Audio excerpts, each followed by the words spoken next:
Fatherhood isn't easy, but in Autismland, it's a journey like no other. Join Mark de Grasse as we explore the highs, lows, and everything in between of raising children on the autism spectrum. With real stories, practical advice, and a touch of humor, we're here to navigate this unique journey together. For dads navigating life on the autism spectrum, you're not alone. Hey everyone, welcome to the Dads in Autismland podcast. I'm Mark de Grasse, your host, and today I have Patrick Hurley, and we're going to be talking about the family dynamic and kind of the transitions that you kind of go through as you're learning about your kid's disability and what that means for both the family and then also for just raising your autism children. So welcome, Patrick. Hi, thank you for having me. Yeah, it's great to talk to another dad of, I don't know, we'll have to come up with a name for it, where you have one autistic son and then you have one neurotypical son. Yeah. It seems to be pretty unique too. But thank you for coming on the show. I know it could be challenging, and it sounds like you're hitting the teenage years, which is a whole other situation. So why don't we kind of just start with just your family dynamics? Yeah, absolutely. So just a little bit about myself. I'm 44 years old. I have two children, one 14-year-old who's on the autism spectrum, who also has ADHD. I have an 11-year-old son who's neurotypical, but he's still a handful, with just being 11 and doing what he does. I'm married. I, get good support from my wife, who, does fantastic job with helping out with Patrick, who's our 14-year-old. So we have a pretty, I don't want to say a normal life because it's not normal, but it's, when you look at it in terms of having a family and a couple kids and stuff like that, from the outside, people say, hey, it's a, kind of normal family, but there's a lot of different things that go into play when you inject autism and ADHD into it. Yeah, no, it's definitely a different dynamic, and it tends to be, it's a lot of work, but it's hard to relate to other people because you can't say like, oh, my kids are a handful, because it's a different kind of handful. Let's start with just kind of, how did you find out about Patrick's condition? Because I know a lot of times it's just like, oh, well, he's just difficult, or just a handful is how people kind of describe it. How did you go through the diagnosis process? It started when he was quite young. My wife and I would say around the time he was 2, maybe 3 years old, just started to notice some behaviors, and some areas in which he wasn't progressing, mostly his speech. He was very repetitive. And so I remember distinctly, still, he would stand by our front door and he would just keep saying, "Da tree." And he was looking at the tree outside. And so he was like talking to me, saying, "Dad," and he was just tree. But okay, neurotypical kid may do that, say, "Hey, Dad, there's a tree." But it was almost like he was obsessed with the tree. He just kept focusing on that tree. And it was one of the only things he could say. And so after a while, we, were just looking on our own. And then we decided, it might be best to get some professionals involved and, see what this is, because we don't understand it. I had no understanding of autism before having my son, and so we took him into a clinic, I believe, and they did a full evaluation on him, testing him in some different areas, and it did come back that he was on the autism spectrum. They mentioned that it would have been a diagnosis of Asperger's if he was diagnosed in years prior, but because of the diagnosis criteria changing, they just gave him the diagnosis of autism spectrum disorder. And then after a couple more years, the attention issues started to come into play. And so again, back to the doctor, specialists, and things along those lines. And, we were told that he had ADHD as well. And there was another one that had to do with his kind of his violent outbursts. And they initially, I believe it was called intermittent explosive disorder, where you just don't have the ability to control yourself in the moment. You get so worked up and you don't have the tools to be able to calm yourself down. And so that led to a lot of meltdowns, which was something brand new for me, brand new for my wife to deal with as well. And, and we got better at that over time, but yeah, it started around the age of 3. And it's been a journey. It really has been. We've tried many, many therapies, feeding therapies, speech therapies. The only one that we haven't tried that my wife and I have been back and forth about has been ABA. Mm. And that's something that we're still exploring. We look at it through a couple different lenses, but you, I fear at the age of 14 we may have passed the point of which ABA might be helpful. And I'm no expert; I may be completely wrong on that.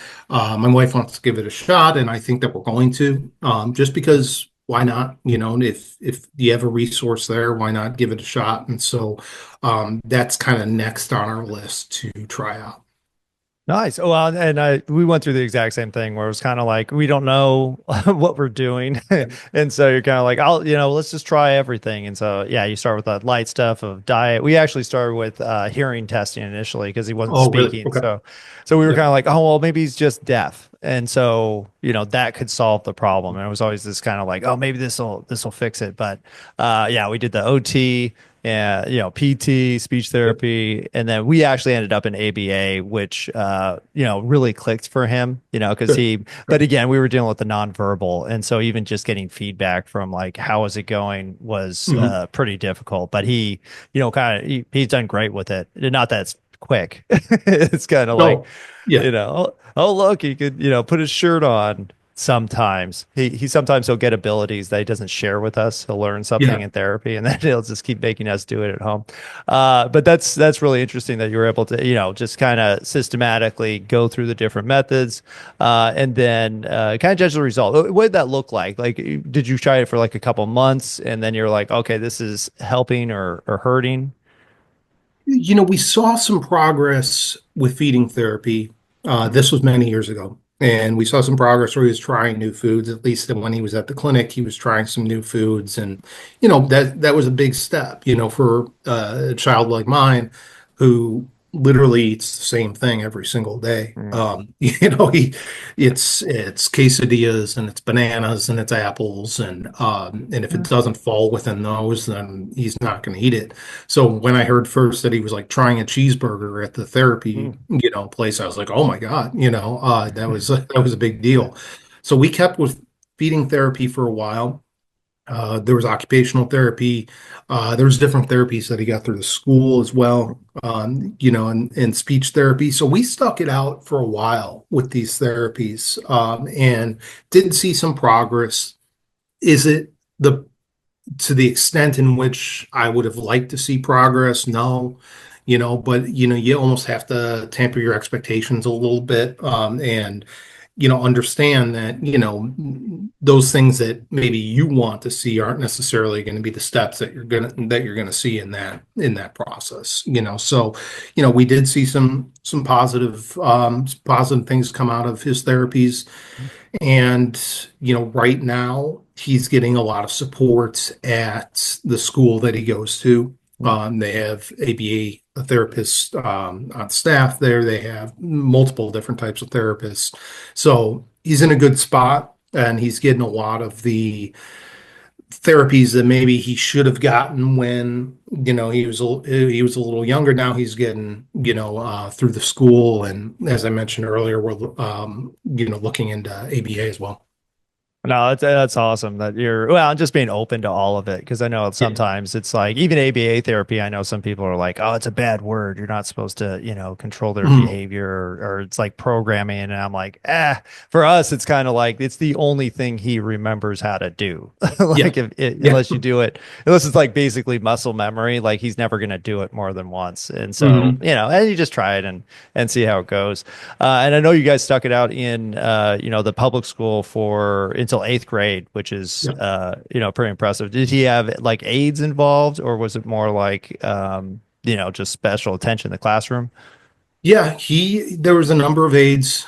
He was in a specialized classroom for many years. There was a period of time where we tried to streamline him as much as possible into general education classes, and he was surprisingly successful in that year and a half. Sixth grade, part of seventh grade, and then just something happened with the behaviors, and there's no real answers, to why it happened or anything like that. But he became a little bit more aggressive. He was a little harder to deal with. He was Mm, more defiant. I was for a long time chalking it up to, well, you're dealing with a kid who's going through puberty and who has autism and who has ADHD, and so there's a lot of different factors in play. Um, so, by the time we got to eighth grade, the behaviors had just gotten progressively worse and worse. I can't blame anybody at the school and say that they didn't do anything that they were supposed to do. I think all of them did. I think, there were some great people working with them. But at the end of the day, they just didn't have the resources. And they admitted that. They said, we can't provide him the level of support that he needs. And it got to the point where we were picking him up from school every day, and it just was very difficult. And difficult to go through a situation like that where you're having other people basically say that we can't handle your child, and mhm, that was a hard pill to swallow for me, because my wife and I, had these, aspirations of watching him graduate eighth grade, and getting into high school, and, things like that. And that's still a goal, to mhm. get him out of the therapeutic school and maybe streamline him back into a high school. But if that doesn't work, then it doesn't work. But, it was quite a journey, especially when I got to the later years of his middle school. No, I can imagine, and we kind of, because my son Damien, he does have some behaviors, but my my 11-year-old neurotypical son, he has Mhm. behaviors too, where it's kind of like, okay, is it just a boy growing up and getting Yep. that shot of testosterone, which I remember, I was just kind of Yep. like, oh my gosh, like you've kind of freak out at things you never even cared about before. So I Mhm. can imagine if you're have anywhere on the spectrum, you're going to deal with it differently. Now Yep. for him going through all this, did he have, what was his perception of what was going on? Did he kind of consider himself like, oh, I'm, different from everybody, or what was he thinking about it? Do you mean in regards to the schooling and the transition? Yeah, just the Okay. whole, Yeah. process, because I know it's a Yeah. lot more, attention than. He knows that's a really good question, because he knows that he has autism. He does know that. My wife has been, of the mind, and I share this mindset as well, as, you try to be as open as possible with him, and, speak to him just like you would speak to any child. And if they have a condition, you let them know what that condition is, or, and so he's aware that he has autism.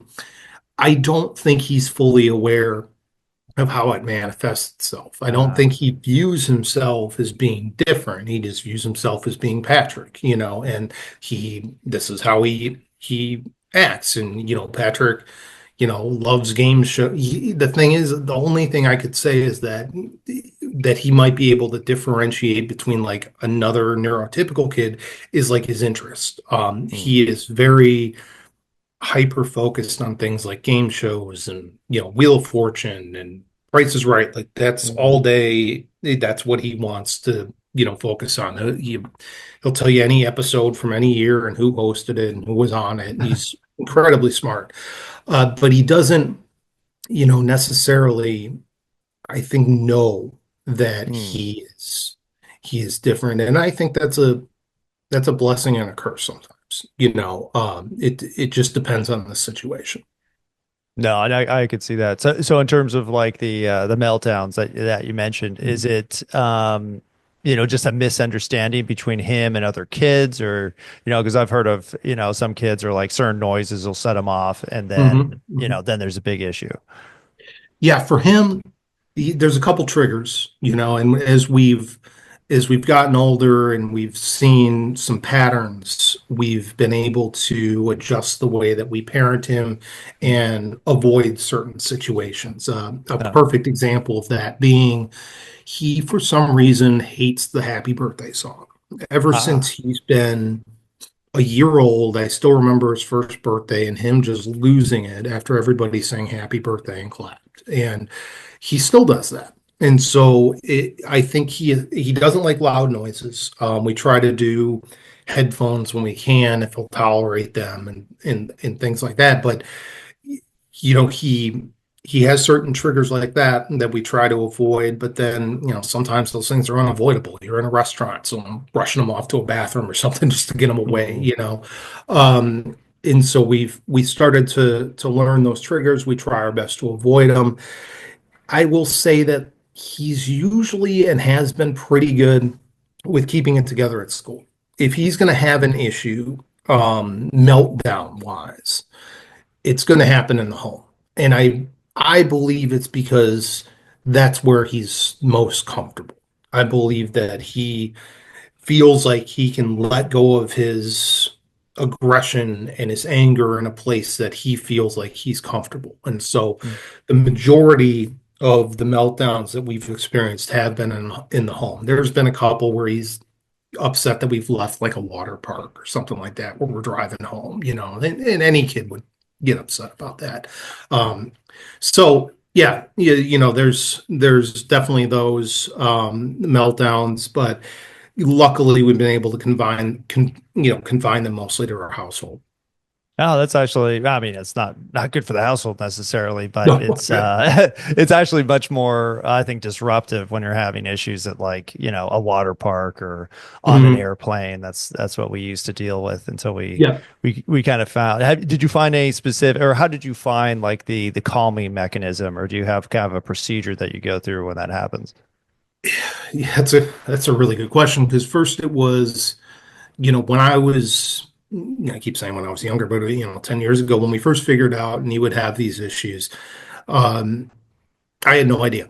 I had no clue. It was, I initially thought, okay, I need to step up and play this kind of not aggressive, but No. firm dad role. That you're not going to do this. You're not going to hit this. You're not going to hit me. You're not going to knock that over. You're not going to do this.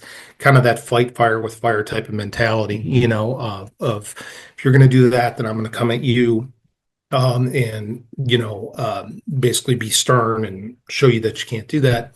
That doesn't work. You have to No. be a lot more empathetic, and you also have to know when to walk away. You really need to No. know when to say, "I'm going to give you your space. You do what you have to do." And not saying ignore them, but just give them 10 minutes.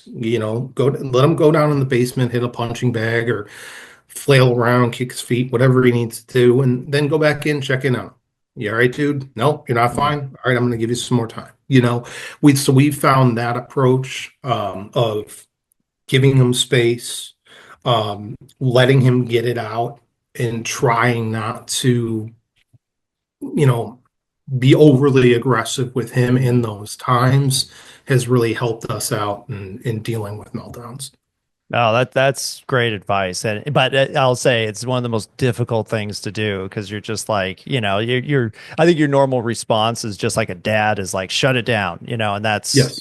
and with a neurotypical kid that could work. It's not necessarily the best way to do it, but especially in certain situations, like you might literally have to shut it down before something escalates in an area where you don't want it to. Yep. My son, he does this. He bites the back of his hand, so he has these little patches on the back of his hand because that's Mhm. his like, I'm mad at you. So he said, which again, it's like it's a blessing that he's not outwardly aggressing on objects or people. It's not Yep. bad, but now he uses it as kind of like an attention getter, like I'm mad at you and I'm going to bite this, and it's going to make you upset that I'm biting my hand. And so Mhm. with the therapist for us, they're just like, you have to let it go. You have to just, pretend you don't see it or kind of ignore it, and then he'll stop doing it as much. Or we replace the trigger where it's like, okay, bite on this instead of on your hand. But it is hard because it's definitely against like your instinct of how you would want to handle the situation. Yes. So it takes a lot of patience and practice, but I think it's, again, part of the procedure so they start to recognize, okay, if I'm at this level, my parents do this, and then whatever happens next. So, Yep. that's good. And I know you might have said it before, but this kind of escalated when he went, 12 or 13, around that age. They got more violent.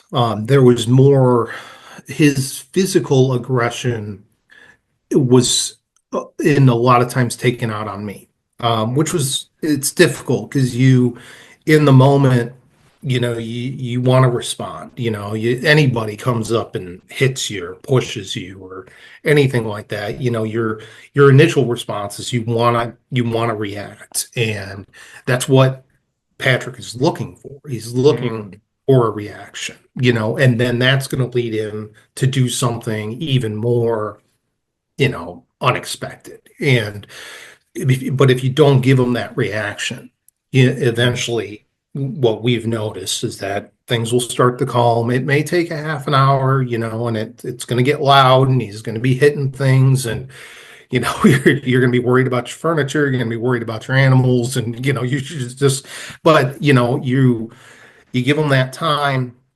to just get it out of his system, try not to respond. Yeah, and that is what seems to have works best for us. But yeah, as he got older, they got progressively worse. I will say that though they got worse, they're getting more and more infrequent now. Oh, And okay. so, now that we have him in, this therapeutic school, he has some structure. He um, knows now that there's no way they're going to send him home. That was another thing Mm. with the public school, was that he knew, hey, if I hit a teacher, I get to go home.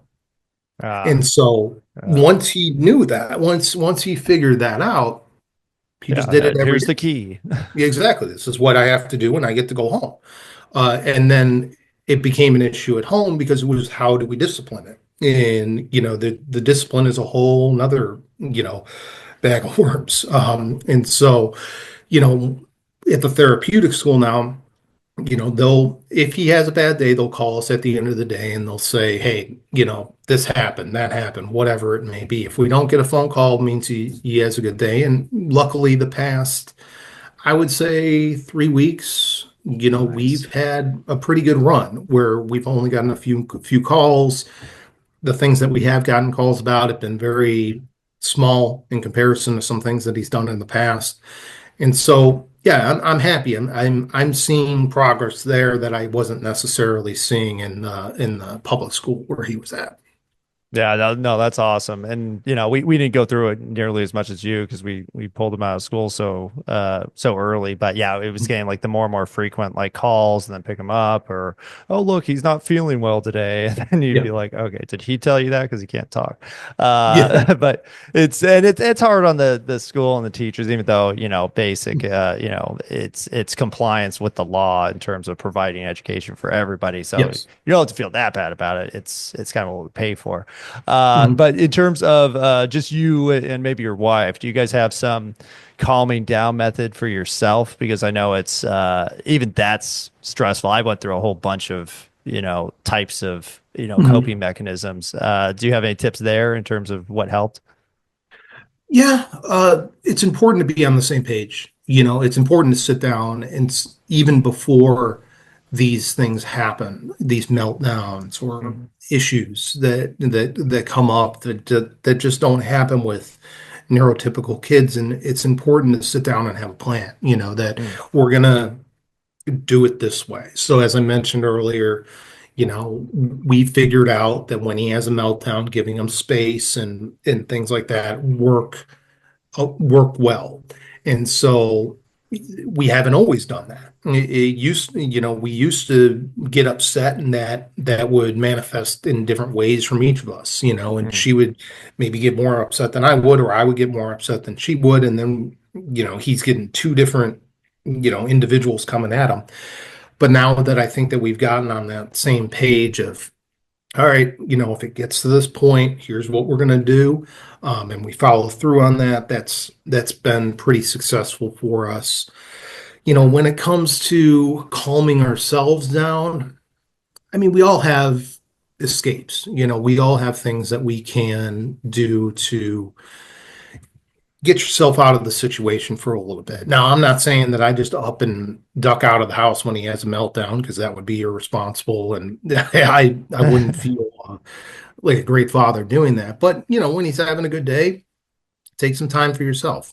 Go and I have a couple hobbies. I like to go play pinball. I like collecting vinyl records. So I go to record shops and things like that, and just even half hour, 45 minutes, small things like that to just get away, unplug, do something for yourself, come back. It really does help your mindset a lot. And so we are both advocates of taking that time for yourself, and when you can, just getting out of the house, getting away, doing something that you enjoy, and then come back a little more refreshed. I love that. Well, and the understanding with each other, because we used to, I'm like, hey, I'm gonna go drive around with the kids so that you can have, 45 minutes to do whatever you want. And so I think that's just giving the time off, but definitely having to go both ways. So it's not like, okay, Yep. one person is taking the brunt forever and the other person doesn't do anything. So that's Yeah. really neat that you guys kind of share that. For your other son, Liam, does Mhm. he get along with Patrick, or what's their relationship like? Yeah, I would say that they get along. It's not like they're fighting or anything like that. But Liam and Patrick have a strained relationship because I really think there's a communication barrier between the two of them. The Patrick has the ability to communicate. He loves to talk, but he loves to talk about what he wants to talk about. So if he wants to talk to you, he's going to talk to you about Wheel of Fortune, Price is Right, video game, something like that, right? He's going to set the terms of what that conversation is going to be.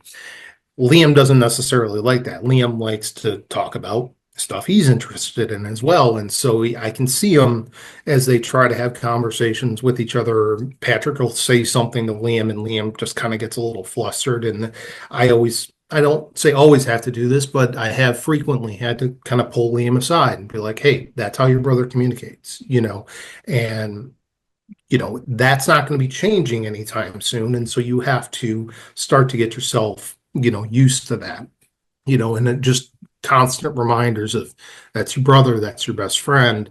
You're going to need him, he's going to need you, just trying to set that foundation early with him.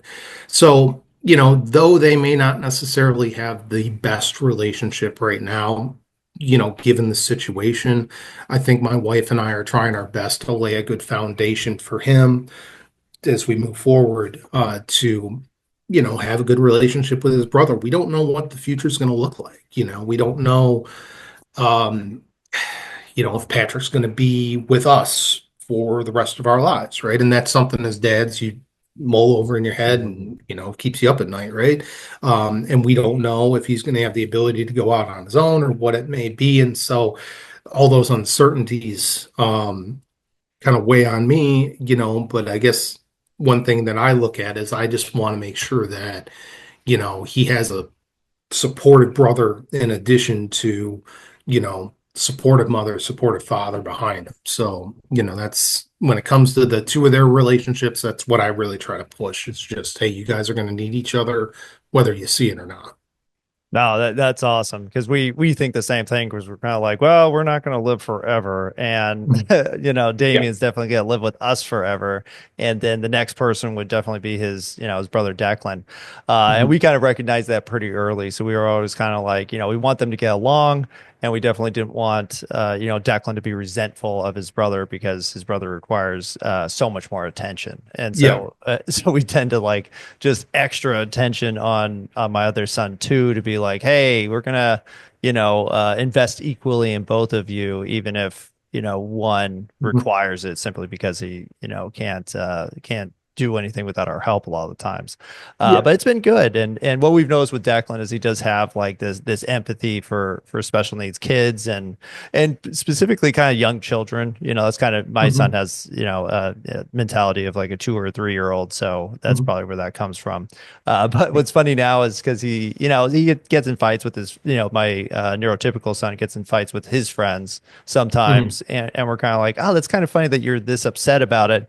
But then we have to remember that's kind of like he's an only child in a way, just Yeah. because he doesn't have that typical, brother sister kind of, or, brother and brother relationship, which Mhm. both me and my wife did have. So and they have talked about studies about that, where it's like, okay, that fight that you had with your siblings, the constant quarreling actually leads to your development as somebody who could negotiate and Hmm. deal with that type of issue.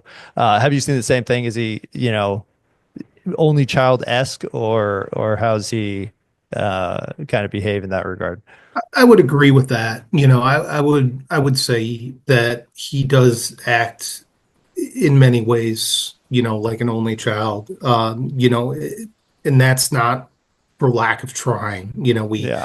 We push that relationship as much as we can every day. But at the end of the day, he's an 11-year-old boy, and he views his brother through the lens of an 11-year-old boy, and so he doesn't understand a lot of the things that my wife and I are able to wrap our heads around when it comes to his brother, and I have faith that eventually he's going to, he's a really sweet kid. He's looking out for his friends all the time. I mean, just today he saw one of his friends at school getting bullied and he stood up for him, so Nice. he's a good kid. I think that we're doing our best to lead him in the right direction, but he has to get there on his own. He has to get there. We have to give him the resources, but then he has to mature and start to understand and get there on his own to where he's like, okay, I'm cool that this is my brother. Hmm. Yes, my brother has autism. Yes, he presents himself awkwardly sometimes and he communicates awkwardly, which that was another thing with Liam growing up is he would just get easily embarrassed. We would go to a pool or something like that, and Patrick would, just be going up to random kids talking about game shows or something like that. And, something a normal, or I hate to say normal, I apologize for that, but something a neurotypical child wouldn't necessarily be doing. And then he has his brother behind him who's just embarrassed, just kind of keeping his head down. And, Mm. we, had to kind of work through those issues and, you know, tell Liam that, it's nothing to be embarrassed about, that this is just how, your brother is. And I think he understood, um, but doesn't necessarily like it. And I can't blame him for that, Yeah, no, it's well, and I think a little bit of discomfort every now and then Yeah. is not a bad thing either, because sometimes you see the kids who never had drama in any area of your life, and then they usually turn out pretty okay, but not somebody who can handle anything difficult, which is, Yeah. kind of what that's how I look at it with Declan, where I'm like, hey, you're going to be able to handle stuff that most people have never had to deal with. We actually had a nonprofit for a little bit where we were trying to get more inclusion for special needs, even severe special needs kids, just so everybody could see like this is another type of person, and Yeah. you don't have to be scared of them, but you Mhm. may have to accommodate some things, and that there's nothing wrong with that. We don't need to No. be super comfortable all the time. And Yeah. and if nothing else, maybe you appreciate, the lack of drama in your life just because you see what it's like. And, it's not to say we have it terrible or anything, but it's definitely more work, I would Mhm. say, than typically. Yeah. So just through this, whole process of you being a father in it, how does it kind of compare to what you thought fatherhood would have been like, or you expected it to be like, and then what it's actually like?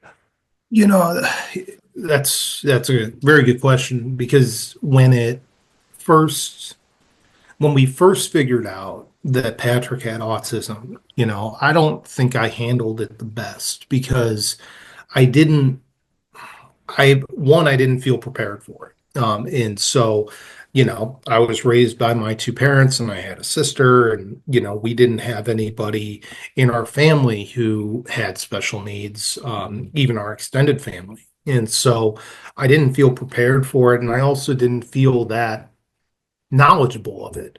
And so what I did was I spent many years thinking there was something I could do to fix him, and I remember having these conversations with my wife, like, oh, well, maybe we can do this, or maybe one day he's going to wake up and it's going to be different and communication is going to be better, or whatever it is. And it took a long time for me to accept the fact that, like, he doesn't necessarily need to be fixed, but I need to fix my approach towards him, and so that to me was something that was a revelation that led me down a path of doing a lot of things. I started researching autism more. I started going and doing presentations at academic conferences, and even at my work, they let me get up and present about autism. And again, I don't pretend to be any expert. I'm just a dad who happens to have a son who's autistic. But that gave me kind of a sense of purpose, and it made me feel that, at least I'm doing something positive with this. I'm not just dwelling on it and sitting at home and being angry and thinking, why me and why us and this, anything like that. It made me feel like, all right, I'm going to go out there, and even if it's just like one person who listens to what I have to say and, gives them a different outlook on, people who may be on the spectrum, it's worth it, right? So, but yeah, it was a process. It was absolutely a process to kind of get to the point where I am today, and one that I'm thankful I went down. I'd love to say that, when he was diagnosed, I was completely cool with it and everything was fine. No, that's just not the truth, but as time progressed and you learn, you experience new things, you see what works, you see what doesn't. It got better, and it kind of gave me more of a purpose to try to make things a little bit easier for him. Wow, that's a fantastic approach, and I think I lean into that. To a certain extent, I like how you kind of went after and you actually start giving speeches about it, because I was kind of like, I never really had any expectations. I was like, hey, I've always been in my life just rolling with the punches and like, oh well, somebody has to have autistic kids. It might as well be me, and Mhm. and I can handle it. I like to learn too, but I think you going out and teaching is like that next step of like, hey, and like you said, it's like we're not experts. We're just people who have dealt with this. I do say I'm an expert at diapers at this point, because Yeah. I've had to deal with it for so long. I'm like, oh my gosh, I don't think there's anyone else on this planet other than somebody who does this for a living that has more experience than me in this situation, Yeah. which is cool. And then I think like you just going out, sharing the information and educating people on it, because I think people want to be accepting about the situation and accommodating to what your family's going through. But how could they if they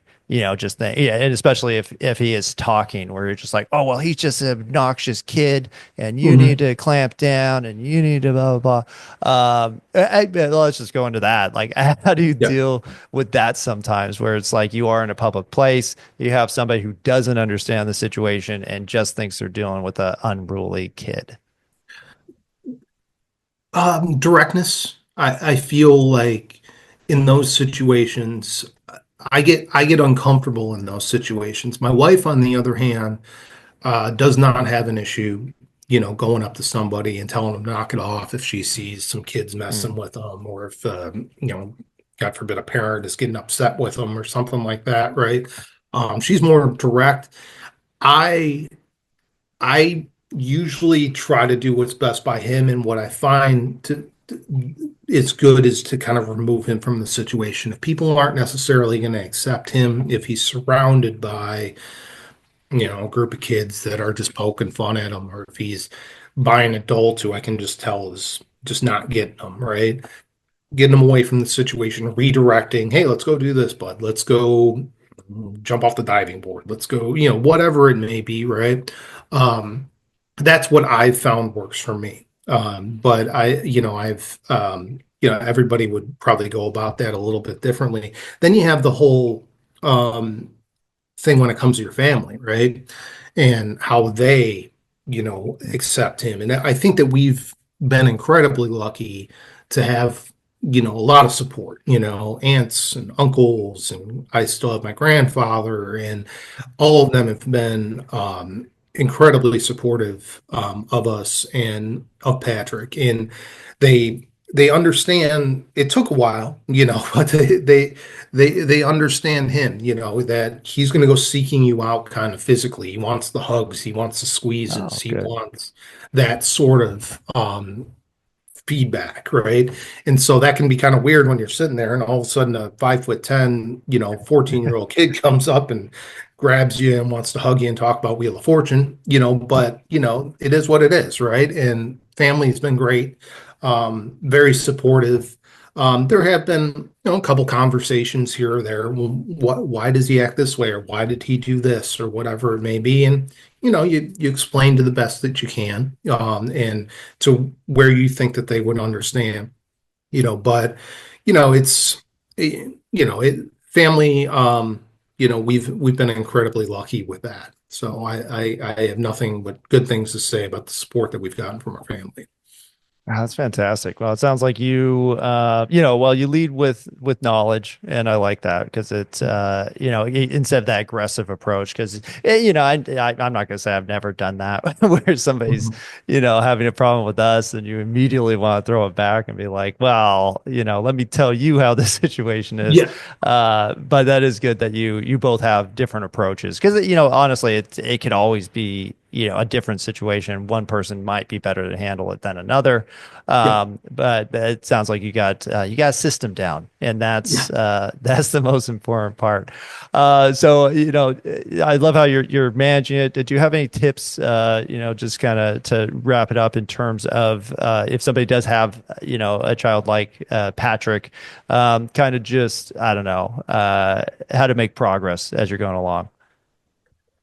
Um, yeah, it took a lot of time when talking to therapists and people like that to you know accept okay, this is the situation, right? And this is Patrick, this is how he's going to act, and these are the choices that you can make in order to respond to him, right? And in order to, you know, deal day to day, because him being my son's not going to change, right? Mhm. I would say forgive easily. They're going to do things that is going to infuriate you. They are, uh, Patrick will intentionally sometimes do things to try to get under my skin, and I have to walk away, and then kind of compose myself, come back, and he's for being on the spectrum, he's very empathetic. He will say he's sorry. He will come up and he'll hug you and he'll say, "I'm sorry I said this," or "I'm sorry I hit you," or "I'm sorry I did that," right? And you need to accept those things. That's his way, of showing you that he's remorseful. Mm. And if you just blow that off and you're like, "Whatever, dude, just get away from me." Because sometimes people get frustrated and you get Yeah. so mad that you just want to do that. um, that's not going to teach him anything. That's going to teach him that his feelings aren't necessarily valid, and you don't want him to feel that way. And so I would say, forgive easily, in that it's okay to get upset. There's a difference between, getting upset and, taking it out on, your son, or taking it out on your family, or whatever it may be. It's another thing to just, allow yourself to get angry, allow yourself to be upset, but then allow yourself to calm down, come back to the situation, don't dwell on it. And like I said, just be able to forgive and forget, because chances are it's going to happen again. It's whatever it is, So with Patrick, I mean, he does a number of things every day that if I wanted to, I could get so mad, right? Um, but that doesn't do anyone any good. So, you know, those would just be a couple things that I would think of just off the top of my head. No, those are great tips, and I echo that with how I do, and I try to keep abreast of how I'm feeling too, because sometimes I'll just have bad days where I'm like, oh Yeah. my gosh, if he plays the intro to that Disney show one more time and doesn't Mhm. turn the volume down, I'm gonna get really upset, and then I put on my headphones and I'm like, Yeah. all right, I'm gonna decompress here. And he does do that sometimes on purpose. Like he'll do something, I'll be like, Damon, stop it, and he'll laugh. He'll be like, ha ha, and then he'll like take off. And yeah, and I think it's good to look at them as not just autistic people, but like, yeah, they're just other people, and Mhm. they're in a mood too. You could be in a mood, Yeah. and I think if we just recognize that, and then you're going to do fine, and it's going to be okay in the long run. Yeah. But fantastic tips. Thank you so much for coming on the show and sharing all this info. I know it can be hard, especially if you're going through it every day. And at 14, you still got some years of it, and now Liam is entering that age too, so Mhm. you got Yeah. another one to handle in a completely different way, most likely. But Yeah. I have found that the amount of patience that you have to build as an autism dad allows you to handle the neurotypical stuff, like, oh, okay, this is something we can explain and they'll understand, and that it's even like that the punishments will resonate a little bit more, and you Yeah. won't have to do it as much. So at least you're prepared for that, and Yeah. that's good news. Absolutely. Absolutely. Well, thank you so much for coming on the show. Appreciate your time, and I'm glad to hear you're out there talking about it too, because I think the more we get out there and educate people, the more the less alone you feel personally, and the more you prepare the community to accept and hopefully accommodate your autistic son. So good job Yeah. there. Absolutely. Well, it's been a pleasure. I appreciate you having me on. Great podcast, by the way. And, I'm very thankful for the opportunity. So thank you. Definitely. And any knowledge you ever want to share, we're always open to it. So send us an email and we'll get it up there. Awesome. Sounds good. All right. Thank you so much for coming to the show. This has been the Dads and Autismland podcast, where we talk everything autism, fatherhood, and also the community. We love to be educators. So if you do know somebody who loves to talk about autism, we're always open to have them on the show. So tune in next time, and we'll be here for you.